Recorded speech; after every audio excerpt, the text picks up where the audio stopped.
buenas tardes para todos. Hoy en nuestra sesión de microbiología asociada a cirugía, vamos a seguir con nuestro curso de infecciones intraabdominales. Hoy tenemos dos temas muy interesantes que además generalmente se dan separados, pero dadas sus similitudes clínicas y como parte del enfoque es muy similar, yo creo que les ayuda mucho verlo junto y así estudiarlo junto y creo que lo van a aprender mucho más fácil. Recuerden que si tienen alguna pregunta me pueden levantar la mano. Yo acá tengo dos pantallas, entonces no tengo que quitar la conferencia, o pueden poner sus preguntas en el chat que yo estoy pendiente permanentemente. Entonces el día de hoy vamos a hablar de dos entidades. Vamos a hablar de la peritonitis primaria, aparte no vamos a hablar nada de peritonitis secundaria ni terciaria, y vamos a hablar de las infecciones asociadas a diálisis peritoneal, los aspectos que debe saber el médico general, porque obviamente pues estos son temas muchas veces que competen al tercer nivel. La idea es acá que veamos si estamos en un pueblo, qué podemos hacer por estos pacientes, cómo los debemos remitir, cómo hacemos el diagnóstico, que muchas cosas del abordaje sí las debe hacer el médico de urgencias, el médico del piso, y esto puede ayudar pues muchísimo a que a los pacientes les vaya bien porque son patologías realmente graves. Entonces recordemos que dentro de la peritonitis ya hablamos mucho en la clase pasada sobre todo lo que son las infecciones intraabdominales complicadas.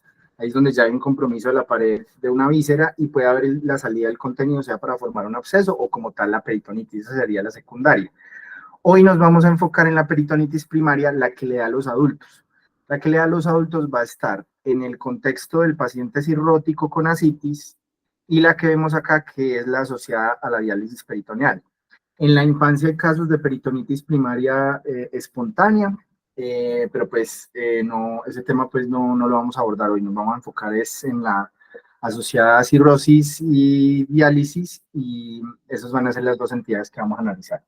Vamos a arrancar primero entonces por la peritonitis primaria asociada a los pacientes cirróticos y con ascitis.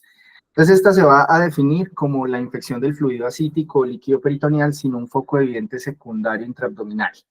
Aquí el diagnóstico va a estar enfocado básicamente a lo que veamos en la tinción de Gram, el cultivo positivo y el conteo de células. Esto va a ser común tanto para la peritonitis primaria que vamos a ver aquí y lo que es asociada a la diálisis peritoneal. Esto generalmente, este escenario se va a ver básicamente en los pacientes cirróticos y los pacientes ascíticos, básicamente por una conjunción de factores de riesgo, ¿sí? Uno es que estos pacientes cirróticos generalmente tienen una gran alteración de la motilidad del intestino y además generalmente hay un uso bastante elevado de inhibidores de bomba de Proton. Esto hace que estos pacientes tengan unos inóculos altos en el tracto digestivo superior. Esto hace entonces que haya un sobrecrecimiento bacteriano intestinal.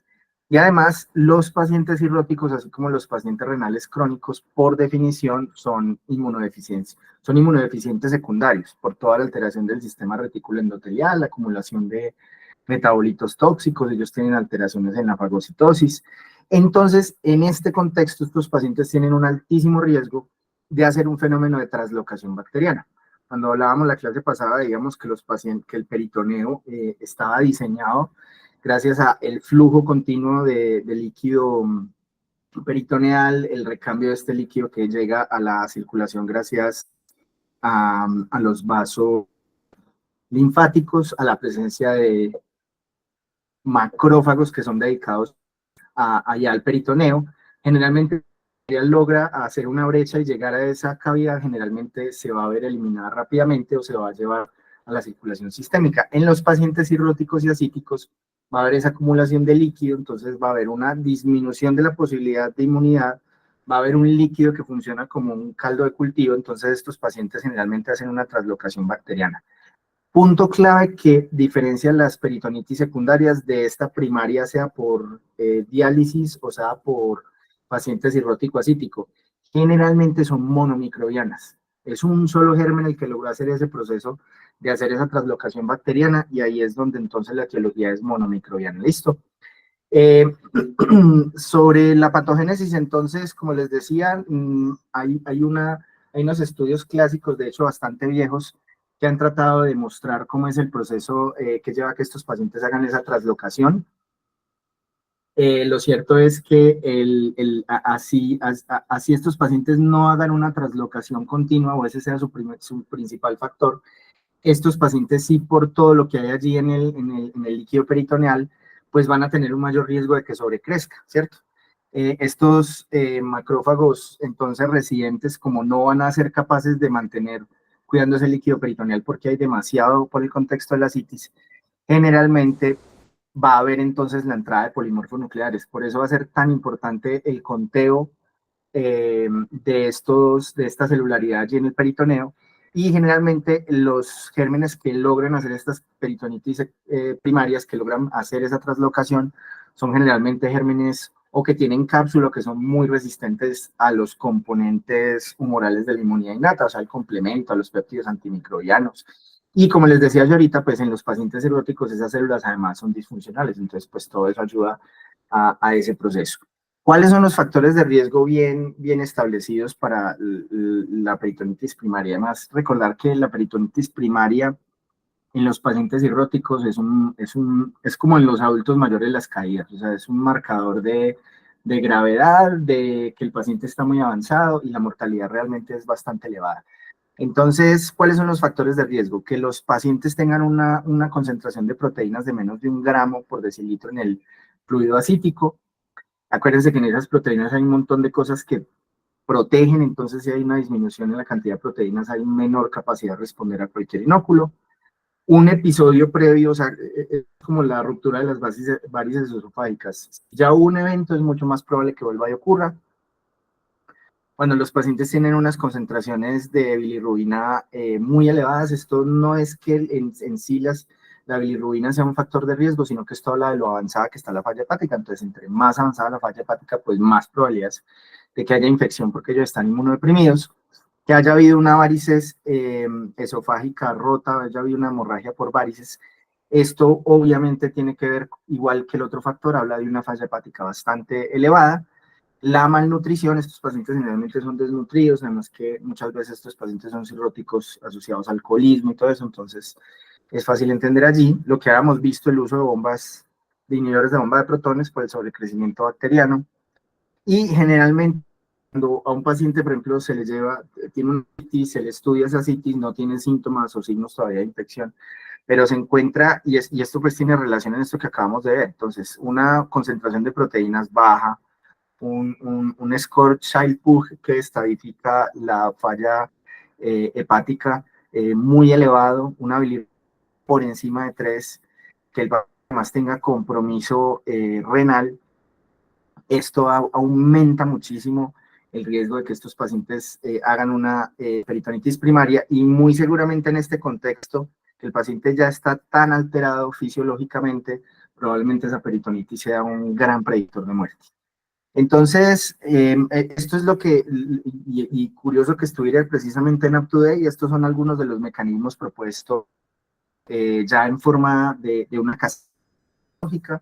Estos pacientes obviamente tienen, y al tener esta hipertensión portal, que haya fluido asítico, este fluido asítico entonces se va por un crecimiento de los intestinos, obviamente de inmunodeficiencia y derivados de la hepática y motilidad intestinal. Esto entonces hace que el sobrecrecimiento bacteriano intestinal se puede hacer una translocación bacteriana muy fácil allí pues al líquido acítico. Este líquido acítico entonces puede servir para muchos propósitos. Una de ellas es que estos pacientes, como ya tienen traslocadas bacterias, pueden ir a otros focos, o asimismo de esos otros focos estas bacterias pueden sembrarse en el fluido acítico. Por eso se han visto a veces uropatógenos, por ejemplo, allí. No solamente es por la translocación bacteriana, pero también de esa translocación de esas bacterias al peritoneo puede haber además una bacteremia asociada, o un paciente con una bacteremia puede tener entonces la siembra en ese fluido acítico, y esto pues nos va a dar entonces toda la cascada de manifestaciones de o de la presencia pues de microorganismos y de células allí en el líquido acítico, que nos va a dar precisamente las posibilidades diagnósticas dependiendo de los paraclínicos. Una ascitis estéril, que son pacientes que todavía no están tan avanzada su falla hepática, ellos logran disminuir el inóculo bacteriano, logran que los factores humorales disminuyan la carga bacteriana y ellos así tengan algunas manifestaciones de dolor y eso es completamente estéril, no hay la presencia de células. Después vamos a tener los pacientes que no son capaces de controlar ese inóculo por la vía que haya sido, miren que pueden ser muchas de las rutas de entrada allí, y estos pacientes ya van a hacer la peritonitis primaria.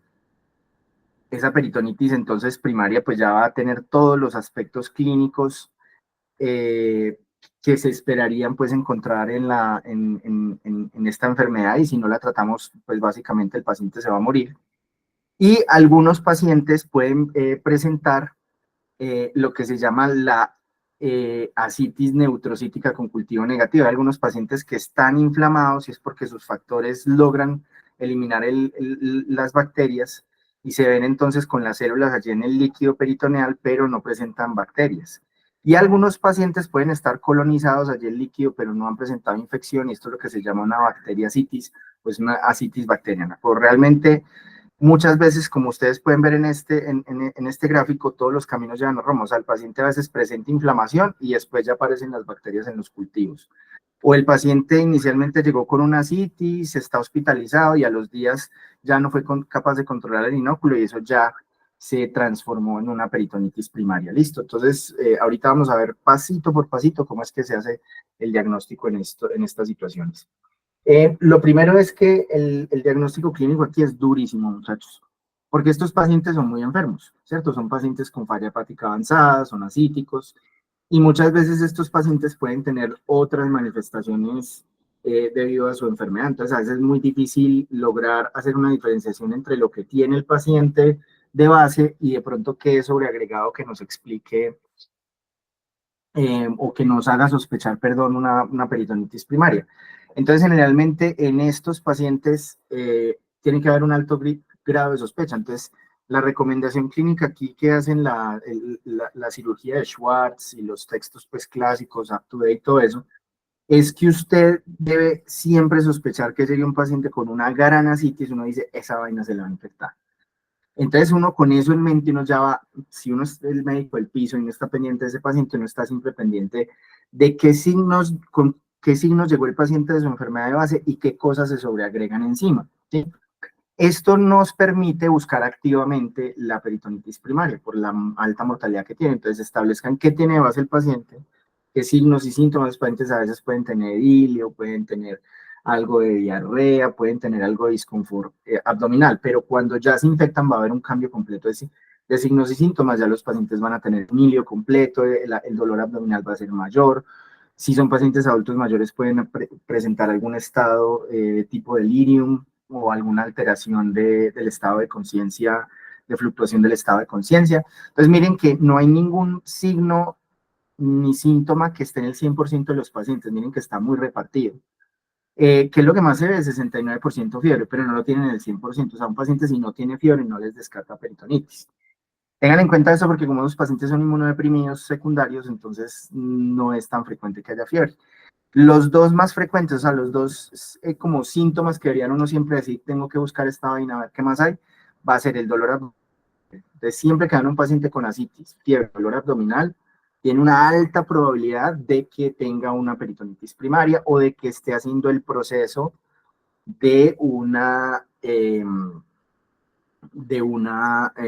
toda esa cascada fisiopatológica que va a llevar ya que tengan pues el cultivo positivo y que esté bien enfermo.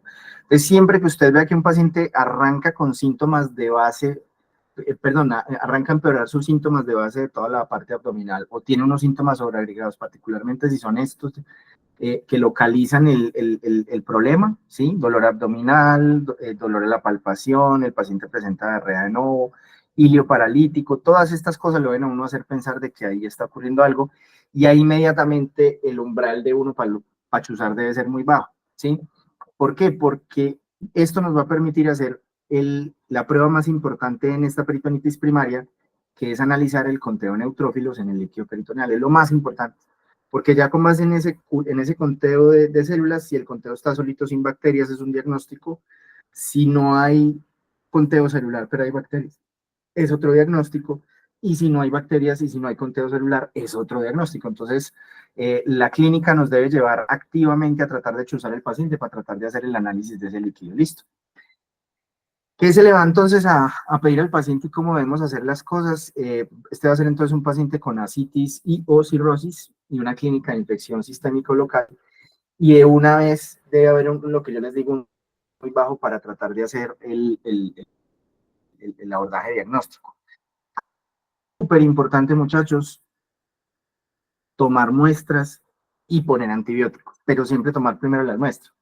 Porque estos pacientes, como son inmunodeprimidos secundarios, también pueden tener otras infecciones, pueden hacer infección del tracto urinario, pueden tener una diarrea infecciosa, una infección de piel de tejidos blandos, pueden tener una neumonía, una neuroinfección. Entonces siempre es muy importante tener por lo menos un diagnóstico más o menos en la mente y haber tomado muestras, o si no se va a agarrar uno a mandar antibióticos de amplio espectro sin saber cuál es el foco. ¿Qué pasa si yo no chuzo? Los pacientes que no se les hace la paracentesis tienen un riesgo elevado de mortalidad, ¿sí? Miren que la paracentesis se hizo solamente en el 61% de los pacientes, y los pacientes que sí se les hizo paracentesis, que se les analizó el líquido, tuvieron una mucha menor mortalidad. Pues es un riesgo, un OR ajustado bajito, pues lo que se logró bajar, pero indudablemente impacta. Entonces, ¿qué se va a hacer con ese líquido? Ese líquido de la paracentesis, lo que se va a hacer es hacer toda una serie de pruebas de laboratorio. Yo les hablo de lo infecto, ¿cierto? Porque es lo que nos compete en este curso, pero recuerden que estos pacientes a veces pueden hacer carcinomatosis, pueden hacer complicaciones de la vía biliar, pueden hacer pancreatitis. Entonces es muy importante hacer las comparaciones séricas y el líquido peritoneal de varias cosas. Entonces, por la parte de micro, ¿qué debe uno pedir? Uno pide el diferencial celular, ese es uno de los más importantes, ¿cierto? Para la parte de infecto. Pedir obviamente tinción de Gram y cultivo, y muchachos no se les puede olvidar las dos, porque la tinción de Gram va a ser pivotal para poder hacer una parte del diagnóstico que ya les voy a explicar. Y además pedir química de ese fluido. ¿Qué se debe pedir? La albúmina, la proteína, estas más que todo como factores pronósticos, glucosa, también para comparar con la glucosa de sérica, la lactato deshidrogenasa, la amilasa, muy importante esta en la pancreatitis, y en algunos casos la bilirrubina. Las diferencias entre bilirrubinas pueden ser, por ejemplo, indicadores de alteración del tracto digestivo, que se rompió la vía biliar o alguna cosa así. Entonces, toda esta química va a ser muy importante para el diagnóstico diferencial que ustedes van a hacer con cirugía, y la parte de cultivo, extinción de Gram y conteo celular es fundamental para la parte de infecto. ¿Listo? La técnica de la muestra es esencial, eso generalmente lo va a hacer un R1, pues por lo menos un R1, yo no creo que ustedes los tienen a hacer una paracentesis tan chiquitos. De pronto si tienen algo de entrenamiento, ya han rotado en cirugías en profundización, es posible que de pronto los dejen. Siempre se debe poner antes de la primera dosis de antibiótico, o si no nos puede salir una citis neutrocítica con cultivo negativo y no queda tampoco a ciegas, pero pues de pronto no va a poder ajustar la terapia. Entonces es muy importante siempre tomar antes de la primera dosis de antibióticos. Si ya se ha dado una dosis de antibiótico para pacientes, por ejemplo, que vienen remitidos del pueblo, les pusieron una dosis de antibiótico empírico, la positividad de pruebas de microbiología va a bajar al 86%. Que es muy importante, muchachos, el conteo de células. Porque si me negativizo los cultivos, si yo tengo unos neutrófilos muy elevados en ese líquido peritoneal, pues alguna cosa puedo hacer de diagnóstico. Y obviamente recuerden que todos estos pacientes hepáticos pues tienen disminución de proteínas, tienen alterado el INR. No debemos demorar la paracentesis, que porque el INR está aumentado. El INR siempre va a estar aumentado en esos pacientes, acuérdense que están pues alterados. Súper importante, esto lo decimos ahora, ya lo dijimos la clase pasada y lo vamos a volver a decir ahorita con lo de diálisis peritoneal. Si no tengo botellas de cultivos, debo mandar por lo menos ese al laboratorio. O sea, a la síntesis a veces a sus pacientes les saca mucho líquido. Se trata de sacar 50 centímetros cúbicos de ese líquido, es lo que se manda para el laboratorio. Pero lo que ha demostrado es que si yo logro utilizar hasta siembra en botellas de hemocultivos, la sensibilidad aumenta de 50 a un 100%. Eso es un aumento demasiado de sensibilidad. Aguanta gastarse esa platica, pues Dios no solo nos sirven sino también para el líquido peritoneal en el contexto de las peritonitis primarias es súper importante. La función para inocular el medio, porque las peritonitis son por cocos gram positivos, mientras estas peritonitis gram negativos. Voy a crecer un coagulasa negativo y me empiezo a hasta 2 gérmenes y voy pensando yo que es una peritonitis secundaria. Entonces siempre inocular el medio cambiando la aguja a una aguja estéril. Lavar la tapita de botella con el alcohol, así como se hace con los hemocultivos, y listo. Y siempre, nunca mandar, hágame el conteo celular y cultíveme eso. Siempre pidan la tinción de Gram. ¿Por qué? Porque si ese paciente que tiene dolor abdominal y tiene fiebre, si se hace la tinción de Gram y se encuentra un zoológico, que ya vimos una fotico pues de esas tinciones de Gram que llamamos Gram variables, o sea, bacilos Gram positivos, bacilos Gram negativos, cocos Gram positivos, ese paciente tiene una peritonitis secundaria y necesitamos rápidamente que lo vea a cirugía, mandar imágenes o llevarlo rápidamente al quirófano si está indicado, debido a que este paciente tiene una ruptura de víscera hueca. Entonces no les olvide, muchachos, que la tinción de Gram aquí y en diálisis peritoneal es súper importante para hacer ese diagnóstico. Entonces, generalmente esto es un concepto, los pacientes generalmente pueden, si yo los cojo muy antes, puedo que incluso vea los neutrófilos y no vea las bacterias. Y esto se da porque esto es una infección monomicrobiana de bajo inóculo. O sea, estos son unas bacterias muy berracas y muy berriondas que lograron hacer esa traslocación o que se sembraron de otro lado, lograron prosperar en el líquido peritoneal, y a menos de que uno se demore mucho en el diagnóstico, no va a haber mucha cantidad de microorganismos. Entonces, esto por un lado es buena noticia para el paciente, pero esto nos dificulta el diagnóstico. Por eso es muy importante utilizar las botellas de hemocultivos. El escenario entonces definitorio que vamos a tener acá es, y esta sería como la tríada, es paciente de riesgo, o sea, eso no lo hacen a nosotros, tiene que ser paciente con ascitis asociado a daño hepático, con una clínica compatible, tiene uno o más signos de alteración abdominal, entonces tiene su dolor, su ilio, el paciente está vomitando, tiene diarrea, el paciente tiene fiebre, tiene algún marcador de SIRS, tiene alteración del estado de conciencia, pues tipo delirium. Entonces, este componente clínico fundamental, riesgo y clínica, y acá viene el componente microbiológico, la elevación de los polimorfos nucleares. Este es un criterio absoluto, muchachos. O sea, si no hay polimorfos nucleares en el líquido peritoneal, ese paciente no tiene una peritonitis primaria. Porque usted me podría decir, profe, ¿qué pasa si crece un germen, pero el paciente no tiene dolor y no eleva los polimorfos? Vamos a ver que esos generalmente son funciones que se contaminaron, ¿sí? El componente de los polimorfos nucleares nos habla de la inflamación y ya el cultivo positivo. Recuerden, como es una infección de bajo inóculo, si no hice botellas de hemocultivo, la probabilidad de que el cultivo me salga negativo, falso negativo, es muy elevada. Entonces, miren que en conclusión, lo que nos importa es la clínica compatible, que yo haya hecho una paracentesis y que me resulte con un conteo significativo de polimorfos nucleares. En esa tinción yo tuve que haber visto que no hayan causas que no haya una peritonitis secundaria que no haya visto. Entonces, si se cumplen estos criterios, decimos, ese paciente tiene una peritonitis primaria. ¿Listo? Entonces, el resultado de los polimorfos nucleares en el fluido nos obliga a iniciar una terapia antibiótica de amplio espectro y ya después con el cultivo del antibiograma ya la volvemos terapia dirigida. Entonces, aquí miren que lo que se hace, se pone, se toma la muestra, inmediatamente se toma la muestra, ya tomé la muestra, puedo arrancar si mi sospecha clínica es peritonitis primaria, ya les voy a mostrar las opciones antibióticas, arranco el antibiótico de entrada, listo. Y la tinción de Gram es muy importante porque solo me permite, para lo único que sirve es para saber si hay una peritonitis secundaria, porque en la vasta mayoría de casos, en el 90% de los casos, la tinción de Gram va a decir no se ven gérmenes y después el cultivo va a aparecer algo en ese cultivo. Y generalmente va a ser un solo germen. Entonces ahí sí ya quedo absolutamente seguro de que era una peritonitis primaria debido a que es monomicrobiana. Listo. ¿Qué pasa con los polimorfos? Entonces, los polimorfos nucleares, esto no se puede hacer por método automatizado, toca que hagan conteo por campos. Y hablamos de que el conteo es significativo cuando tenemos 250 células o más por milímetro cúbico.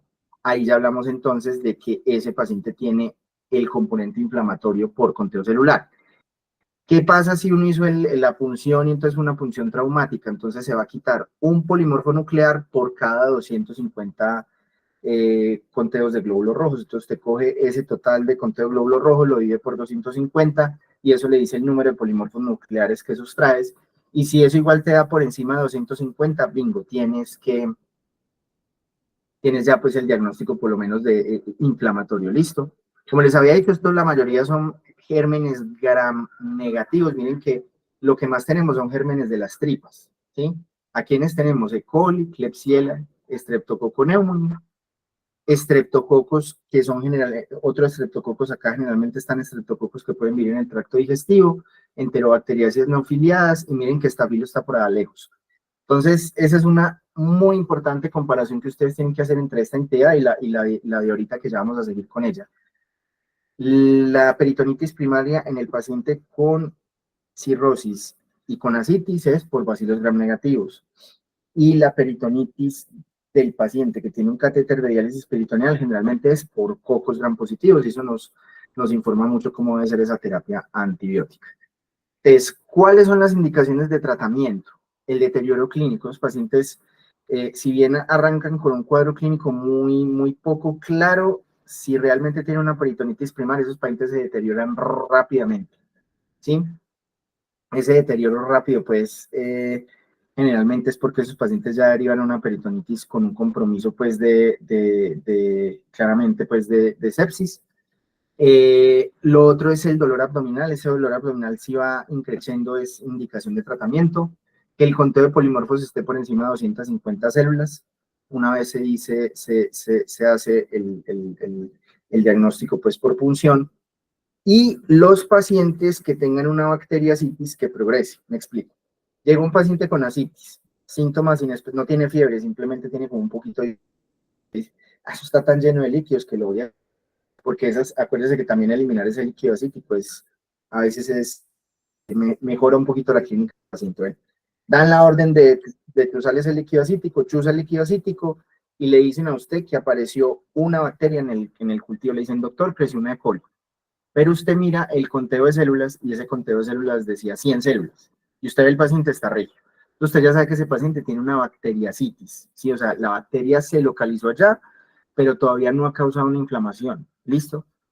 ¿Qué es lo que uno tiene que estar pendiente? Esos pacientes que tienen bacteriacitis, la mitad van a progresar ya a una peritonitis primaria. Entonces, si ese paciente ya progresa, entonces el paciente empieza con los signos vitales alterados, dolor abdominal, generalmente se le pone antibiótico. Esa decisión es difícil, es bueno consultarla con infectología, para que infectología diga, no, montémosle de una vez el antibiótico. Listo. Otra recomendación, y no he encontrado el por qué, descontinuar los beta bloqueadores no selectivos. No sé si de pronto alguno de los gomosos de cirugía sepa, o no sé si uno por poner beta bloqueadores aumenta el líquido acítico, no lo sé, no lo sé. Y aquí es donde vienen los antibióticos. Entonces, como estas bacterias vienen de las tripitas, de la biota del paciente, uno no espera que los pacientes tengan bacterias de entrada resistentes. No se pongan ahí de entrada a poner que meropenem, que septacima y actam, ni nada. Aquí nos podemos ir con la cefalosporina de tercera. Y miren ustedes que en la microbiología de esto solamente el 3% tenía pseudomonas. Entonces acá nosotros no tenemos que cubrir pseudomonas. ¿Qué nos deja esto dentro del espectro bacteriano? Nos dejan las cefalosporinas de tercera. Entonces dentro de las cefalosporinas de tercera que no cubren pseudomona tenemos estas dos señoras, cefotaxime y ceftriaxona. La cefotaxime es igualita a la ceftriaxona, solamente que la cefotaxime es un antibiótico hidrosoluble que se queda mucho en el espacio extracelular y que tiene cero unión a proteínas. Porque acuérdense que el paciente con cirrosis generalmente tiene las albúminas por debajo de 2.5. Entonces, en esos pacientes es duro ponerse ceftriaxona, no está muy indicado. Por eso es que la cefotaxime, como la prima hermana de la ceftriaxona hidrosoluble, es el tratamiento de elección empírico en la sospecha de peritonitis primaria. El problema es vaya y consíguela. Hasta donde yo tengo entendido, cefotaxime solamente lo hay en 2 hospitales en Manizales. ¿Qué pasa entonces? Entonces nos dicen, no, profe, aquí no hay cefotaxime, entonces váyase por la ceftriaxona. La ceftriaxona se usa si la albúmina está por encima de 2.5, pero repito, si es un paciente cirrótico, bien acítico, es probable que esa albúmina por ya haya pasado hace meses. Si no le puedo poner ceftriaxona, la siguiente opción es piptazo. Se le puede poner piptazo sin ningún problema. Y pues hay guías ahí que dicen que entonces shock séptico ponga meropenem. La escuela de nosotros solamente con cultivo en mano. Dice, entonces la idea es que usted arranca piptazo, si el paciente hace shock séptico se pone a dosis optimizadas, infusión continua y todo eso, y ya el antibiograma dirá si uno se tiene que escalar o desescalar, y listo. Este es pues como un poco el árbol de decisiones pues de cuándo poner antibióticos y eso. No me voy a tener mucho allí pues porque ya hemos dicho estas cosas, pero generalmente si no tiene un foco sistémico, no tiene un foco urinario, tiene alguno de los criterios de que ya está en peritonitis, la idea es arrancar entonces la cefotaximia sin ningún problema, o pues si hay el tema de una hipoalbuminemia se podría intentar con pictazo. ¿Cuáles son las otras variantes diagnósticas para acabar esta partecita? Una es que los pacientes tengan una citis neutrocítica con cultivo negativo. ¿Qué es eso? Es un paciente que tiene un cuadro clínico establecido con unos polimorfos nucleares mayor a 250, pero el cultivo sale negativo a pesar de que se hizo buena técnica, no había pancreatitis y no hubo antibiótico previo, ¿sí? ¿Qué pasa con esto? Normalmente pudo haber ocurrido errores de laboratorio, el rendimiento de esto no es el 100%, muy probablemente le van a arrancar tratamiento empírico. Entonces, a las asitis neutrocíticas con cultivo negativo no siempre pensemos que es que no tiene germen. Probablemente fue algún problemita con la técnica del cultivo, ¿listo? Se le monta el tratamiento empírico, ¿sí? O sea, pudo haber sido que el paciente se le tomó mala muestra o ya venía con antibióticos. Monta el tratamiento empírico para peritonitis, ya vimos, cefotaxime, se tiene la bilirrubina por encima de 2.5 y pitazo, ¿listo? Si el paciente no mejora, el paciente sigue maluco, estas son las tres opciones, mucho a la, a la piuria bacteriana, lo mismo en tiene siempre leucocituria y negativos, es un escenario. Y miren que ahí el diferencial es lo mismo, o tiene tuberculosis o tiene malignidad. Entonces hay que pensar en asitis asociada a la malignidad, los pacientes con cirrosis pueden tener lisis tumoral en la cavidad peritoneal, que eso es devastador, o una peritonitis tuberculosa, pues que casos se han visto, listo.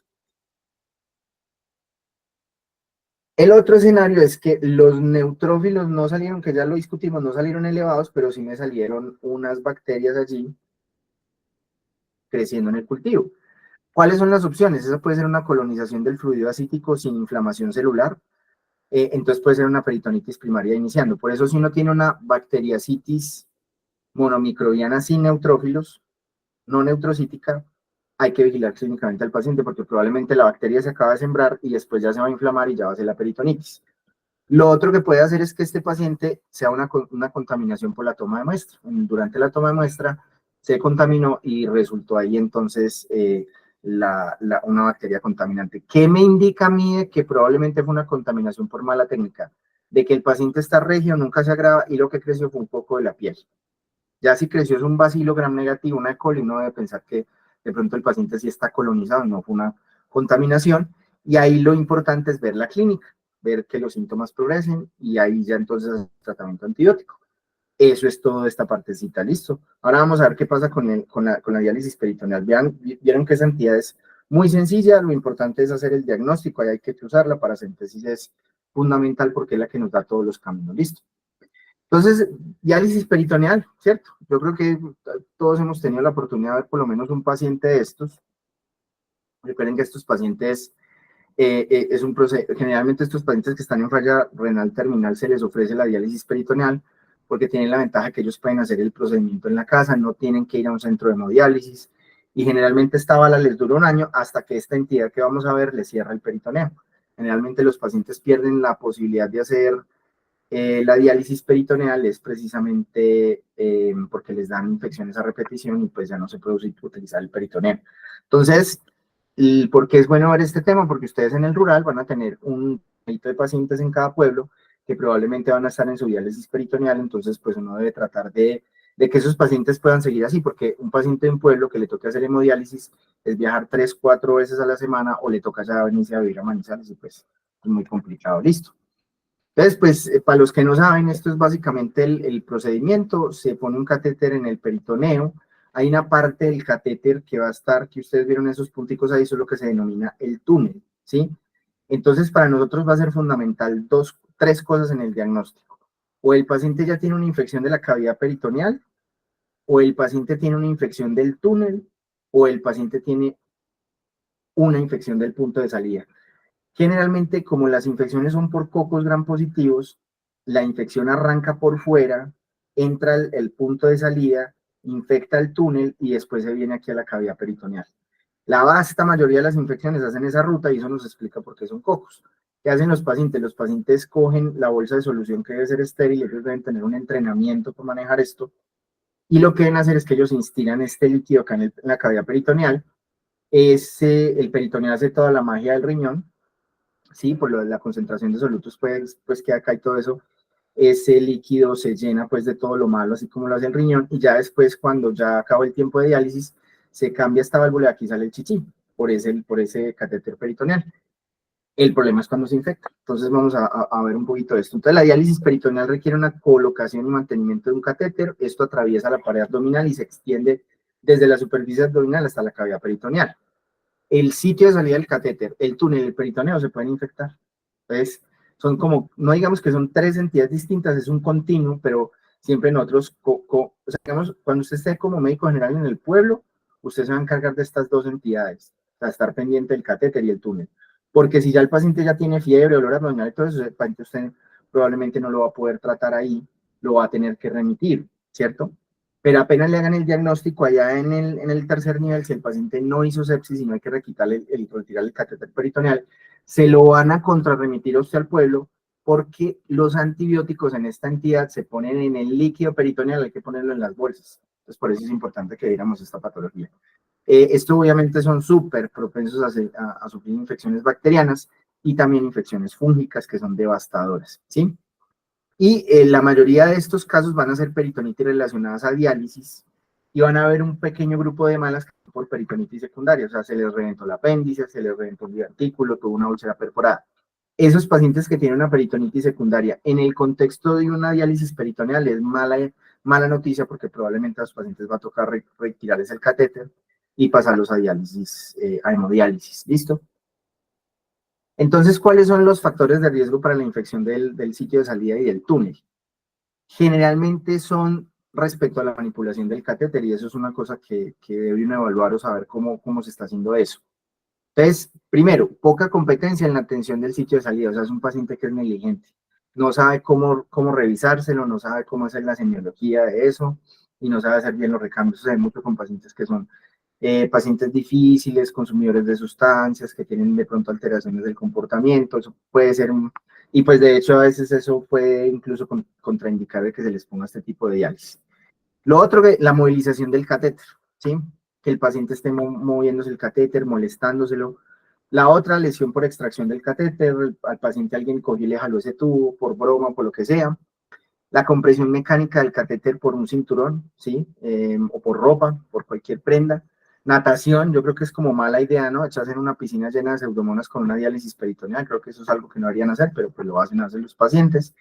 Y la presencia de mascotas durante los intercambios. Aclaro, no es que tengan que echar al Michi o al Firulais a la calle, es que la habitación donde ellos hagan los recambios debe ser casi estéril, es lo ideal, o sea, nadie debería entrar ahí aparte del paciente que haga los recambios, no debe entrar el perro, no el gato no se debe subir ahí donde el paciente tiene la mesita donde haga las cosas.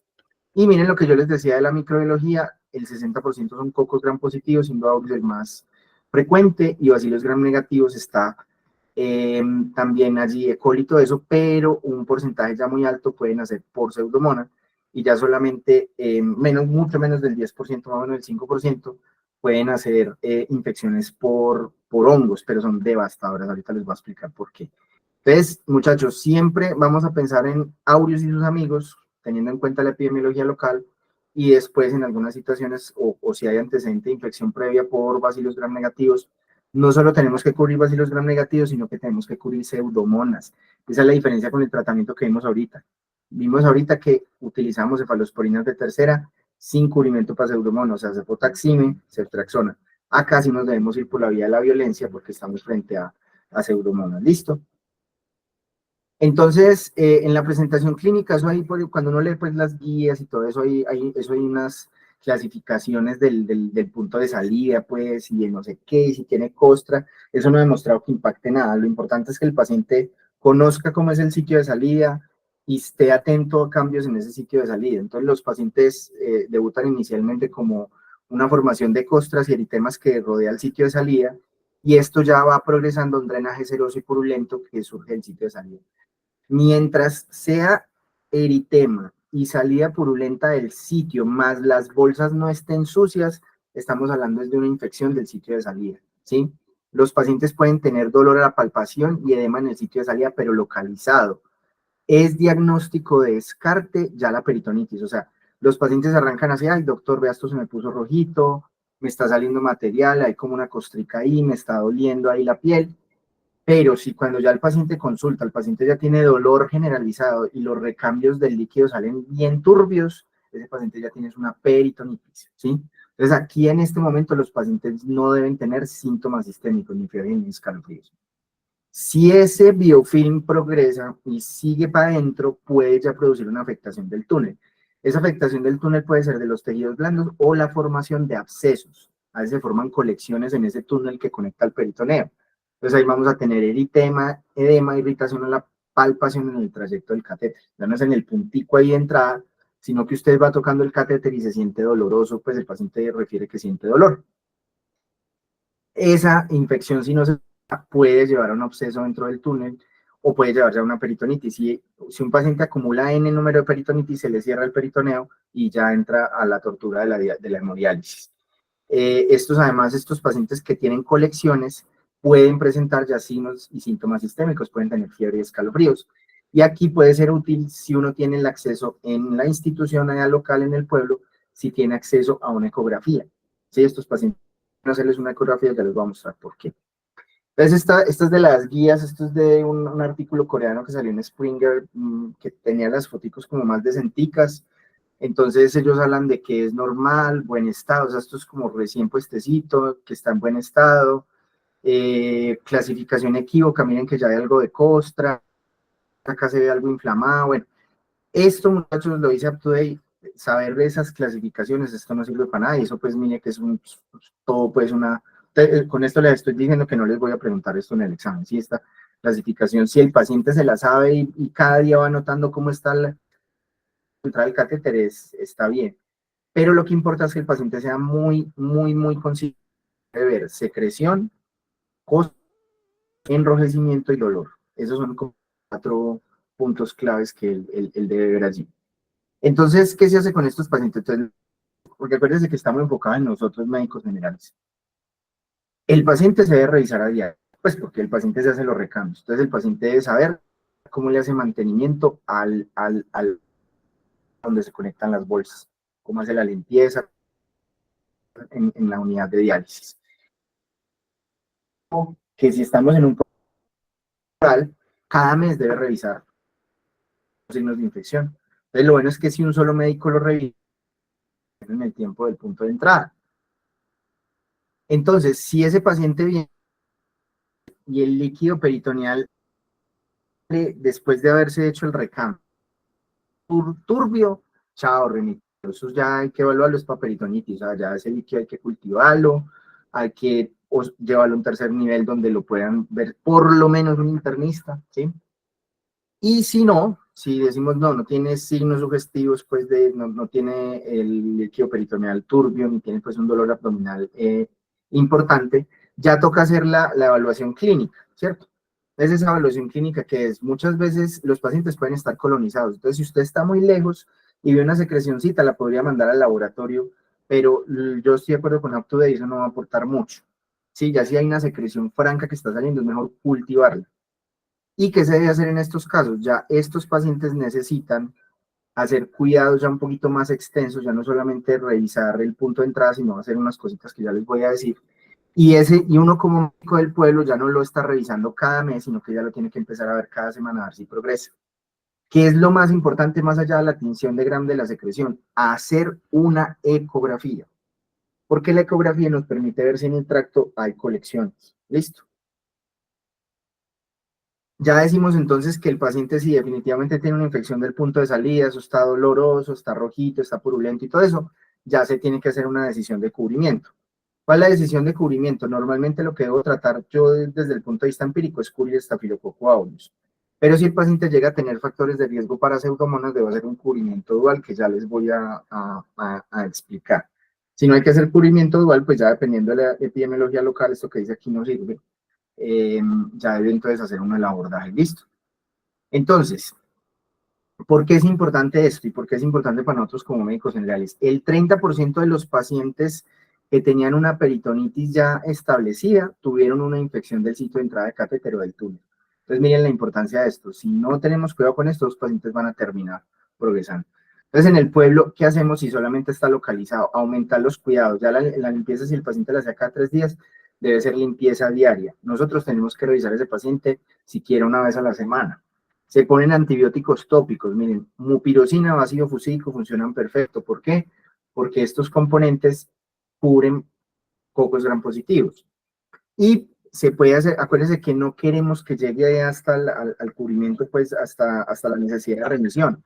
Podemos iniciar algo que cubra los cocos gram positivos locales. Acuérdense que aquí hay 30-40% de MRSA, entonces las únicas opciones viables aquí son trimesulfa o clinda por vía oral, ya dependiendo del perfil de riesgo del paciente. Si hay un antecedente de infección previa por MRSA, se puede considerar de una vez vancomicina intraperitoneal, ¿sí? Eso obviamente alguien nos tiene que guiar. Yo honestamente nunca he formulado eso. Eso nos toca que nos ayude alguien que trabaje en una unidad de diálisis o el infectólogo. Y si hay antecedentes de pseudomonas, ya ese tratamiento con trimesulfoclinda hay que ampliarlo a ciprofloxacina oral. Vean que esta es una de las pocas veces que sí podemos utilizar cipro, o ceftazidima intraperitoneal. Si el paciente ya tuvo una peritonitis previa, ahorita está con signos locales, es mejor elegir el camino de la violencia y arrancar banco intraperitoneal o ceftazidima peritoneal. Este sería entonces el manejo inicial y es fundamental entonces ya si el paciente está infectado, pues por lo menos comentarlo con una mayor complejidad para tratar de salvar esa diálisis peritoneal al paciente. Listo. Ahora, cuando ya la vaina se contaminó, ya se contagió el paciente, ya se infectó, ya paila. ¿Cuáles pueden ser las vías de contaminación? Intraluminal, por contaminación durante o intercambios, que es lo más frecuente. La periluminal, por la extensión desde un sitio de salida desde el túnel, ¿sí? Este es en el punto de contacto, perdón, y está la periluminal, que es la más frecuente de las dos entidades que vimos, del sitio de salida o la infección del túnel. La migración transmural, que esto es una muy mala noticia para los pacientes, o sea, se les reventó el apéndice, hizo una diverticulitis, esto es horrible porque esta inflamación generalmente va cerrando el peritoneo y ya no sirve para las diálisis. La otra que puede ocurrir, que es muy exótica, es una diseminación hematógena, el paciente hizo una sepsis por otro lado, o por fuga de dializado, pero pues realmente las más importantes van a ser estas 3 de aquí, ¿sí? O la contaminación intraluminal por contaminación en el punto de contacto, la infección del sitio de salida, infección del túnel, o una infección intraabdominal complicada que se riega ya de ese líquido peritoneal. Listo. Los factores de riesgo, pues ya para la peritonitis, pues como tal asociada a la diálisis, va a ser mal entrenamiento en los recambios. Aquí la clave es que el paciente aprenda a cuidarse bien, pues hacer todo lo que tiene que hacer con esa diálisis. Las infecciones del sitio de salida de catéter se asocian a mayor riesgo de peritonitis. Vimos que un 30% tenía este antecedente, entonces la forma de prevenir eso es una adecuada técnica. Nada de presencia de mascotas durante recambios, no pueden estar allí, ni deben entrar a esa pieza, eso debe estar bajo llave. Las intervenciones invasivas, todo lo que es colonoscopias, sigmoidoscopias, cistoscopias, histeroscopias e incluso endoscopia. A los pacientes lo que se les recomienda es hacer una profilaxis antibiótica intraperitoneal, especialmente si se van a hacer procedimientos de colon, o sea, colonoscopia, sigmoidoscopia, se recomienda hacer esa peritonitis. Si al paciente se le va a hacer un procedimiento dental, se le deben dar 2 gramos de amoxicilina 2 horas antes, qué pena que aquí se me fue el 2. Y a estos pacientes que se les inicia diálisis es bueno buscar activamente si están colonizados por Staphylococcus aureus meticilino resistente, se les hace cultivo de las alas nasales y si sale positivo se les hace descolonización con ácido fucídico y mupirocina, o sea, ha demostrado que disminuye la frecuencia de infecciones peritoneales. Listo.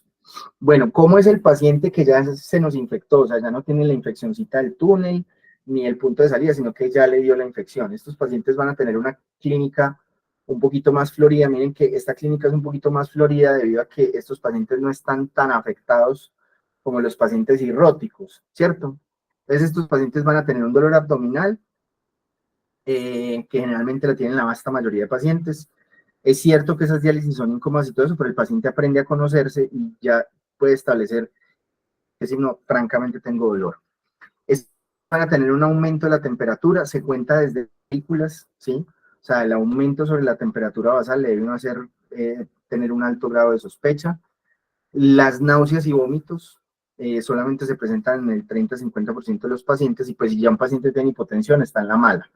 Miren entonces, y los debía haber subrayado y puesto en orden, los dos signos más importantes, muchachos, es dolor abdominal y fluido turbio. Miren que los llegan a presentar casi 9 de 10 pacientes, ¿sí? 9 de 10 pacientes, muchachos. Entonces, esos dos son los signos de entrada, los dos más importantes, eso sí es pregunta de examen. Pero el problema es que un efluente turbio y un dolor abdominal también puede ser una pancreatitis. Entonces, hay que hacer el diagnóstico diferencial con mucho juicio.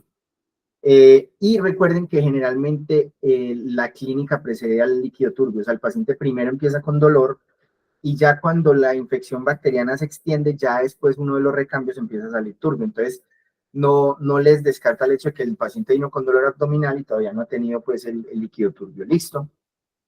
Y en el momento en que nos llega el paciente con esa bolsa toda turbia y con dolor abdominal, fiebre, está maluquito, debemos hacer el enfoque de la sepsis, o sea, estadifiquemos al paciente, hagámosle un SOFA, buscamos si hay de pronto alguna posibilidad que sea una peritonitis secundaria, miramos los diferenciales, ya vamos a ver particularmente pancreatitis, y si el paciente tiene cualquier signo de sepsis, no tiene que estar hipotenso, debemos pedir hemocultivos. Si no tiene signos de sepsis, no hay que pedir hemocultivos, y muchachos, si esto no pasa de aquí, o sea, que les tiene dolor abdominal y el efluente está turbio, el paciente se le hace el diagnóstico y se manda para la casa. Esto es tratamiento ambulatorio. Muchachos, no se les olvide esta imagen, ¿sí? Traté de conseguir la más clarita que había. Eso, muchachos, es un líquido peritoneal infectado, ¿sí? Bolsa purulenta, no se les olvide. Pues, ¿cómo hacemos el cultivo? Miren que por eso yo les quería dar estos temas junticos, porque lo que se puede hacer es que el fluido de la diálisis peritoneal se siembra en botellas de hemocultivo, ¿cierto? Lo ideal, porque igual esas bacterias se pueden morir así, se pueden morir ahí. ¿Qué es lo que va a pasar? Que usted generalmente en el laboratorio no va a tener la posibilidad, o en el pueblo no va a tener la posibilidad de tener botellas de hemocultivo. Entonces usted manda la diálisis, la bolsa de diálisis turbia al laboratorio, y generalmente los laboratorios de las heces tienen convenios con laboratorios de referencia. El laboratorio de Silvio, de Marcela Hoyos, el de Lady, la esposa de Diego. Aquí hay unos laboratorios muy buenos privados. Entonces, ¿qué hace el laboratorio de la S? Lo que va a hacer es que va a coger 50 mililitros en un tubo estéril y va a mandar eso allá al laboratorio. Ya en el laboratorio le hacen todo, le hacen los cultivos, le hacen la tinción de Gram, le hacen todo lo que hay que hacer. ¿Listo? ¿Cómo es entonces la evaluación de laboratorio? Es muy sencilla. El principal hallazgo del laboratorio en la peritonitis bacteriana es el aumento de los leucocitos, pero el punto de corte aquí es más bajo. Miren que los pacientes que tienen cirrosis peritonitis, el punto de 50, aquí el punto de corte son 100 células, ¿cierto? Si los pacientes tienen un conteo de leucos por debajo de 10, lo tienen en 8 y eso, busque otra causa miren que aquí también es muy importante los leucos. Si son menos de 10, esos leucos están normales, el paciente puede que no tenga una peritonitis, a menos de que esté neutropénico. ¿Qué pasa cuando el resultado es dudoso? Cuando salieron 50 células. Algunas opciones, que la punción fue muy temprana, que el paciente de pronto tenga una neutropenia, o que sea un paciente que recientemente se hizo un recambio o que tiene uno de estos procesos de diálisis que son de recambio continuo. En esos es más difícil el diagnóstico, pero para eso tenemos el cultivo. Muchachos, vea, si no hemos dado antibióticos, la positividad del cultivo es de 80 a 95. O sea, si el cultivo nos sale negativo, casi que nos descarta que el paciente tenga esta entidad. Ya vamos a ver cómo lidiamos con los cultivos negativos. ¿Qué es importante entonces para el diagnóstico diferencial? Y eso se puede hacer en niveles de no muy alta complejidad. Se pide el cultivo de líquido peritoneal, idealmente en botellas de hemocultivo. Se pide una ecografía abdominal, porque es importante la ecografía abdominal, para que de pronto no tenga por ahí colecciones que estén lacunadas o organizadas, ¿sí? Colecciones, pues, permite ver que no haya. Y además es importante pedir la amilasa pancreática en el líquido peritoneal, pancreatitis, el líquido peritoneal turbio, pero tienen una amilasa elevada. Ahorita vamos a ver cómo se. Lo mismo que en la peritonitis primaria, vamos a pedir una tinción de Gram, ¿sí? Si la tinción de Gram me salió bacilos Gram negativos, casi que me predice el cultivo. Uno ya sabe, eso va a ser una colio. Si salieron cocos Gram positivos, no sale, eso va a ser una estafilo. Entonces es altamente predictivo el cultivo. Sin embargo, en muchas ocasiones, como es obvio, va a haber cultivo positivo, tinción de Gram negativo. Sin embargo, la tinción de Gram siempre me la van a pedir. ¿Por qué? Porque puede ayudar a guiar la terapia si por alguna razón el cultivo salió negativo. Pues, ¿qué terapia le vamos a poner a este paciente que tiene los leucos en 300? No le creció nada en el cultivo, pero la tinción de Gram decía cocos Gram positivos. Pues le pongo cubrimiento para MRCA, ¿listo? Lo otro es que nos va a permitir hacer el diagnóstico de peritonitis secundaria. El paciente llegó con un dolor abdominal, el líquido está turbio. Ahorita vamos a ver otras cositas pues para pensar en peritonitis secundaria, pero en la tinción de Gram llega y nos dicen que hay un zoológico. Eso porque se le reventó una víscera hueca, para que lo tengan presente. Y lo otro súper importante es que nos pueden decir de entrada, no, doctor, vea, de una vez le digo, ahí en la tinción de Gram nos salieron levaduras o formas fúngicas. Eso inmediatamente, este paciente, si usted está en un segundo nivel de pueblo, muchachos, mándenlo a tercer nivel, lo tiene que ver infectología y nefrología va a tener que tomar decisiones sobre cómo se le va a hacer la diálisis a este paciente. Listo. El diagnóstico definitivo es muy fácil. Si el cultivo salió positivo, bingo, ¿cierto? Ese cultivo puede salir negativo en algunas situaciones, si apenas está arrancando el cuadro, el linfóculo estaba bajo, al paciente de pronto se le dio un antibiótico previo, pero en general el cultivo tiene un excelente rendimiento. ¿Qué pasa si ese hijo de madre salió negativo? ¿Cómo podemos hacer el diagnóstico definitivo? El diagnóstico definitivo en cultivo negativo va a ser paciente con clínica claramente compatible, dolor abdominal con líquido turbio, y la presencia de leucocitos en un conteo significativo. ¿Qué es un conteo significativo? Más de 100 células y que idealmente el 50% sean polimorfonucleares. No se vayan a encartar con los conteos de células en este escenario. Hay algunos pacientes que tienen eosinófilos, hay otros pacientes que tienen monocitos, y pues uno está muy dado a tratar de hacer diagnósticos etiológicos con base en las células. No, entonces si tiene eosinófilos, eso es una reacción a medicamentos o es un problema de parásitos, o si salieron monocitos o linfocitos, eso debe ser que tiene tuberculosis. Peritonitis por virus no existen, de entrada les digo, pero que han demostrado los estudios, muchachos. Hay pacientes que tienen peritonitis bacterianas y tienen los eosinófilos elevados. Hay pacientes que tienen tuberculosis y tienen solo neutrófilos. Entonces, el conteo celular no me dice absolutamente nada, pero si más del 50% son neutrófilos, se asocia fuertemente con bacterias. Listo. Como a estos pacientes les tienen que dar antibióticos intraperitoneales, algunos pueden hacer un aumento de células porque esos antibióticos son un poquito irritantes. Listo. ¿Qué perlas nos sirven para el diagnóstico diferencial? Entonces, si la amilasa que yo le pedí a ese paciente de líquido peritoneal, esa salió menos de 15 unidades, me olvido el diagnóstico de pancreatitis. Normalmente en peritonitis, como ese líquido está inflamatorio y todo eso, puede haber algo de amilasa, pero generalmente es de menos de 50. ¿Cómo va a ser el escenario clásico de una pancreatitis? Usted va a ver una gran reacción celular, va a haber cultivo, el paciente va a tener el líquido turbio, el dolor abdominal, pero la amilasa va a estar voladísima, en 500, 1000 o superior. Eso nos da el diagnóstico de pancreatitis. El paciente no necesita antibiótico. Ahora, de lo que se analizó, ¿qué nos puede decir que es una peritonitis secundaria de entrada? Que el líquido del recando sea fecaloide, que la tinción de Gram tenga 2 gérmenes o más, que el paciente de entrada esté en shock séptico, y ahí no sirve el aire libre, como en otras entidades que una vez decía, por ejemplo en pancreatitis, un aire libre, eso es que está infectado.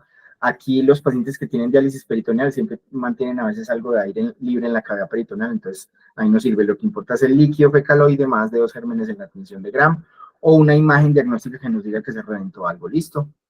Y algunos pacientes pueden tener un líquido turbio, pero nada, no aparecen células, no nada. Estos pacientes pueden tener simplemente depósitos de fibrina, eso es muy común en las primeras diálisis, o los pacientes que tuvieron una peritonitis les va a quedar el líquido turbio bastante rato. Si un paciente tiene cáncer o un linfoma, puede ser una citis quilosa, que también es otra causa de líquido turbio no infectado. Y ya si hay células, hay que ver qué tipo de células, y ahí puede uno estar pensando en cáncer, si son células atípicas, y a los pacientes que les metan medicamentos ahí dentro peritoneo pueden a veces elevar los monocitos o los eosinófilos, eso para tenerlo presente pues. Entonces, ¿dónde debe ser tratado el paciente? Pues, si al paciente se le hizo un diagnóstico de SIDA, le creció este estafilococo aureus meticilino resistente, el líquido está turbio, el paciente tiene 300 células, ya se hizo el diagnóstico, listo. ¿Qué pasa con esto? Los pacientes pueden tratarse ambulatoriamente. ¿Cuáles no se tratan ambulatoriamente? Si tienen sepsis, ¿sí? Cualquier punto del espectro de la sepsis, sepsis, shock séptico o bacteremia positiva, dolor abdominal severo que nos puede estar hablando junto con la sepsis de una peritonitis secundaria, eso requiere cirugía, incapacidad para administrar la terapia intraperitoneal en casa, nadie se atreve en el pueblo o en la casa el paciente no es capaz, por X o Y motivo, o no se puede dar los antibióticos o no los hay disponibles los que se requerirían para el ámbito ambulatorio. Esos pacientes ya se tienen que quedar. Igual, así el paciente se quede, la dosis ideal va a ser intraperitoneal, ¿sí? O sea, esto se trata es con antibiótico intraperitoneal. Se puede hacer intermitente. ¿Qué es intermitente? En el primer recambio de la mañana se le pone el antibiótico. Y si infectología lo consideran, que es logísticamente más difícil, se hace continua. La administración intraperitoneal continua es que se pone una dosis de antibiótico en cada recambio de diálisis. ¿Cómo pueden ser otras administraciones de vías? Está la vía intravenosa. Esa solamente se da en el paciente tiene sepsis, porque necesitamos además depurar una bacteremia, o definitivamente no hay nadie entrenado en esa parte de vía peritoneal, entonces no se puede. Una vez se resuelva la sepsis, se vuelve a pasar a la vía intraperitoneal o se desescala la vía oral. La vía oral solo nos va a servir en esas primeras infeccioncitas de salida, que arranqué terapia oral para de revertir esa infección, o después de que el paciente ya salió, es escalar también a terapia oral si ya lo considera. Claves del manejo, ¿cierto? Siempre arrancar tratamiento antibiótico ante la sospecha. No se debe esperar confirmación. Hasta que no salga el cultivo no le arrancó, no. ¿Por qué? Porque la mortalidad puede aumentar hasta un 7% cada hora de demora, más si el paciente está en sepsis. ¿Listo? ¿Cómo debe ser entonces el timing del inicio de ese antibiótico? Se toman las muestras para laboratorio, se saca la bolsa, se decide si se le va a sacar a botellas de hemocultivo, se va a mandar para que le saquen los 50 cc. Si el paciente no está en sepsis, no hay que tomar hemocultivos, y ya se mira si hay alguien entrenado en eso de diálisis peritoneal. Si hay alguien entrenado en diálisis peritoneal, se le arranca el tratamiento. Entonces, si no hay factores de riesgo para gram negativo, se le arranca el tratamiento por vancomicina a la vía intraperitoneal. Pero si no hay quien ponga esa terapia intraperitoneal, se puede arrancar terapia intravenosa. Eso igual llega hasta allá, hasta el peritoneo. Mientras se ubica entonces al paciente y salen los resultados, que a lo mejor ese paciente va a haber que remitirlo. Entonces ahí quedo yo pendiente de mirar la tinción de gram y el cultivo celular. ¿Cómo debe ser el cubrimiento? Pues ideal mirar los cultivos pasados. Estos pacientes generalmente han pasado mucho tiempo en los hospitales, han recibido antibióticos en los últimos 6 meses. Que en un cultivo salió una KPC o lo que sea. Esos cultivos no es para yo arrancar de una concertación una ivertame, esos cultivos es para yo saber a dónde me tengo que escalar en caso de que el paciente no mejore, ¿sí? Entonces el tratamiento inicial debe ser de acuerdo a las guías locales y cubrir cocos gram positivos y bacilos gram negativos, ¿sí? Ojo que aquí no estamos hablando de túnel ni de salida, y uno solamente cubría cocos o cubría los dos, había factores de riesgo. Aquí es idealmente cubrir los dos. Uno cubre cocos gram positivos y bacilos gram negativos. ¿Con qué se cubre? Ojo, ideal intraperitoneal, pero si no se puede intravenoso. Vancomicina, que me cubre todos esos cocos que pueden causar esto, y ceftazidima, lo que hablamos ahorita, la ceftazidima, la cefalosporina, que sí cubre los bacilos gram negativos tipo pseudomonas. Y ya después, miren que el cultivo tiene muy buen rendimiento, el cultivo me va a decir, era un estafilococo sensible a la guapanela, pum, me bajé a cefasolina. O no, era un E. coli ble, entonces no puedo poner una cefalosporina de tercera, me voy por otro lado. Estos tratamientos son prolongaditos, duran de 14 a 21 días. Y tengan en cuenta esto, muchachos, ojo que es pregunta de examen. Aquí está muy indicada la profilaxis antifúngica. ¿Qué pasa? Si yo le dejo a este paciente este tratamiento antibiótico tanto tiempo, como disminuyo tanto la biota y sobrecrecen más hongos, debido a que hay un estímulo constante, una represión constante de los antibióticos a la biota, pueden sobrecrecer hongos y se infectan al paciente. Y el problema es que la infección por hongos en el peritoneo es devastadora. Son durísimas de tratar bloquean el peritoneo y el paciente ya no puede volver a utilizar diálisis peritoneal. Listo. Entonces, este es como la filosofía del manejo de lo que acabamos de hablar, es muy sencillo. Paciente que tiene entonces clínica de peritonitis asociada a la diálisis, se le tomaron las muestras y se mira si tiene sepsis, dolor abdominal severo o no. Si tiene entonces cualquiera de estas tres, me voy entonces por el manejo intramural con el paciente. Si el paciente tiene sepsis, arranco tratamientos intramural. Si el paciente no tiene sepsis, hacemos tratamientos intraperitoneales y después vamos ajustando la terapia de acuerdo a lo que nos salgan los cultivos. Si definitivamente no tiene ninguno de estos criterios de gravedad y hay quien maneje los antibióticos en el sitio donde el paciente vive, damos entonces la terapia entonces intraperitoneal. La idea es no demorarnos, siempre arrancar la terapia empírica intraperitoneal, ya vimos cómo puede ser el cubrimiento, y después de haber arrancado estas dosis, pues vamos entonces a mirar cuál va a ser entonces el germen para hacer la terapia ajustada. Si por alguna razón nos tocó arrancar por terapia intravenosa, arrancamos por terapia intravenosa hasta que podamos ver los agentes intraperitoneales y listo. Muchachos, esto no es para que lo aprendan ni nada de eso, estos son los antibióticos que se pueden dar por vía intraperitoneal, sea que se dan de forma intermitente, o sea que se dan de forma continua. Esto nos debe guiar el especialista, idealmente de la unidad renal que tenga experiencia en estos tratamientos, ¿sí? Y se va a hacer una terapia intermitente. Y recordar que estos antibióticos a veces pueden requerir dosis carga, y si el paciente tiene función renal residual, algo del antibiótico puede salir por lo que quede del riñón, y entonces toca hacer algunos ajustes de dosis para lograr unos niveles adecuados. Ya los puntos entonces finales del cuidado, ¿cuáles son?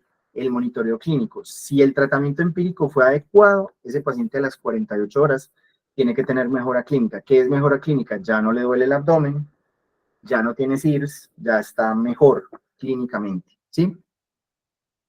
¿Qué pasa? Si ese paciente a las 48 horas clínicamente no ha mejorado, sigue con dolor abdominal, va para atrás, vamos a volver a sacar el líquido y vamos a hacer conteo de células.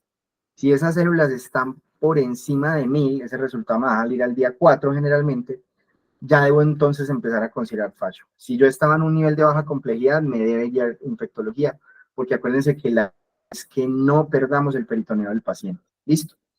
Se diagnostica fallo cuando un paciente con un tratamiento aparentemente adecuado a los 5 días no mejoró. Y esto sí necesitamos mucho que nos ayuden los especialistas para tratar de salvar ese peritoneo de los pacientes. Al mismo tiempo que pasa, puede haber cambios en la prescripción de la diálisis. Y aquí es importante que el nefrólogo o el médico que esté formulando esa diálisis del paciente nos dé luces y sea que no se quede en tercer nivel. Si hay que hacer un recambio más rápido de los fluidos, si hay que agregar heparina para que eso no se bloquee, o si hay que hacer ajuste de volumen del líquido peritoneal. Y la decisión más pesada, más difícil y más triste es tomar la decisión del retiro del catéter. ¿Cuáles son los criterios de retiro de catéter? Fallo de terapia. A los 5 días el paciente no ha mejorado. Recaída, que a las 4 semanas el paciente vuelve otra vez con una peritonitis por el mismo germen. Cualquier peritonitis por hongo, micobacteria o nocardia, miren lo devastador, por eso súper importante la profilaxis. Y la otra, peritonitis secundarias. ¿Por qué? Porque dañan el peritoneo, o sea, el paciente que tuvo un accidente, el paciente que tuvo una puñalada, el paciente que tuvo un divertículo, el paciente que se le reventó un apéndice. Esos pacientes tienen mayor riesgo de que se les cierre el peritoneo y quizás toque suspender la diálisis peritoneal y pasarlos a hemodiálisis. ¿Listo? Listo, muchachos, acabamos.